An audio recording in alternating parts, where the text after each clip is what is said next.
ఇక తప్పదులే కానీ అయితే నేనేమంటున్నంటే ఇప్పుడు ఈ జియాలజీ వర్క్ ఉంది కానీ జియాలజీ అసలు జియాలజీలో ఎన్ని సబ్జెక్టులు ఉంటాయి? ఎందుకు సడన్గా ఆలోచన ఎందుకు వచ్చిందంటే ఇప్పుడు ఈ వర్క్ చేస్తే ఇట్లా ఎండలు చేయాల్సి వస్తుంది.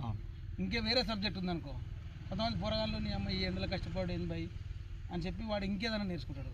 ఆఫీస్ పరంగా ఇంట్లో ఏసీ రూమ్లో కూర్చునేది. అంటే జియాలజీలో కూడా చాలా రకాలు ఉంటాయి కదా సబ్జెక్టులు.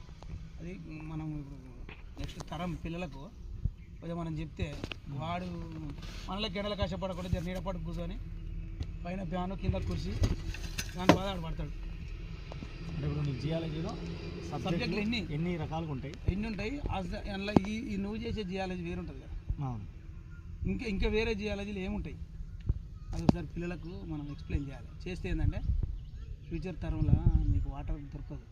గ్రౌండ్ వాటర్ డిపార్ట్మెంట్లో నీకు అసలు ₹1,00,000 ఇచ్చి కూడా నేను తీసుకోయే రోజులు వస్తాయి. మనం చూస్తున్నాం కదా.